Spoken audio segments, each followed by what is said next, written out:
Ah oui, sur les dessins ici, il est possible aussi de mettre le style graphique, menu fenêtre style graphique. Le style graphique qu'on avait mis au point pour les photos, il n'est pas interdit de le mettre sur les dessins aussi, si vous voulez cet effet où ça se détache.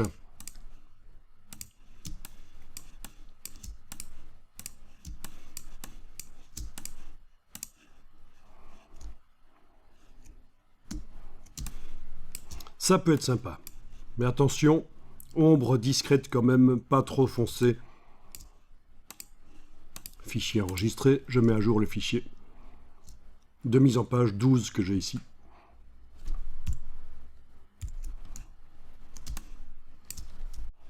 Alors, le texte, je vais dans la palette des calques et je vais créer un calque spécialement pour le texte. Donc, je vais verrouiller les deux autres calques existants et je vais créer un nouveau calque. Ce sera plus simple. Les calques, ça sert à ça. Ce sont des niveaux de construction. Ça sert à séparer les éléments pour pouvoir manipuler plus facilement des choses qui sont superposées, souvent. Donc, c'est ça le problème, quand c'est superposé pour arriver à manipuler les choses. Donc, je vais appeler ça texte. Voilà, je travaille sur lui. C'est important d'activer. Et je vais aller sur le premier ici. Alors, outil texte. Cette fois-ci, je vais, je vais cliquer pour faire un titre.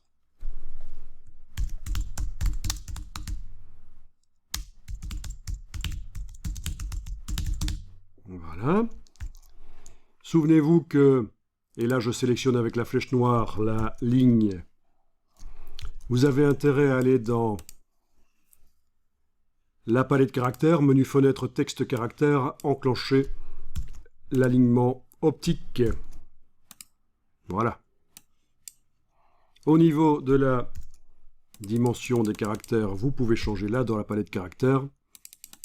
On peut aussi prendre l'outil transformation et transformer ça comme un objet avec une poignée du coin et la touche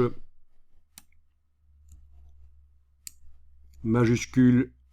Pendant qu'on bouge, on lâche le bouton à souris, puis la touche majuscule. C'est important parce que si vous lâchez la touche majuscule après, vous risquez de déformer le texte. C'est tout à fait inacceptable du texte comme ça qui est écrasé. Même si vous trouvez ça sympa, c'est inacceptable au niveau du graphisme et du respect du travail du typographe. Avec l'outil texte, si vous insérez et que vous enfoncez la touche, la grosse touche sur le clavier, vous chassez le texte à la ligne suivante, ça peut être bien. Avec l'outil ici, vous pouvez centrer, mais ça va poser des problèmes parce que nous ne sommes pas avec un... Si, en sélectionnant tout, ça marche. Voilà, centré. J'allais dire, nous ne sommes pas avec un bloc texte, c'est une ligne de texte, mais malgré tout, ça marche. Il faut sélectionner tout le texte et activer centré, qui correspond à la palette paragraphe, menu fenêtre texte paragraphe, ou alors elle est là juste à côté de la palette caractères. Voilà, c'est ça en fait. Ne centrez pas du long texte, juste des titres, c'est bon. Je vais enregistrer le document ici. Je n'ai pas fait des tests avec différentes polices de caractères. Mais bon, on va dire que ça va. Allons vite pour la suite.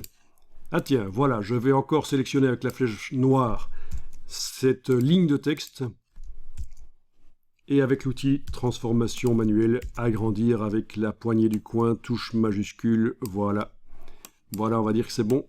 Ok, alors sous ça, je vais aller mettre un bloc texte. Donc un bloc texte, pour le faire, soit avec l'outil texte, on fait un cliquer-glisser, et ça fait un bloc texte, qui est d'office rempli avec du faux texte, mais on peut taper ce qu'on veut. Je vais, avec la flèche noire, le sélectionner et le supprimer. On peut aussi faire un rectangle ou un carré, peu importe. Voilà un carré avec la touche Shift. Et ce carré, le positionner. Et avec l'outil texte, l'outil suivant, texte captif. Cliquez sur le bord avec l'outil texte captif et voilà.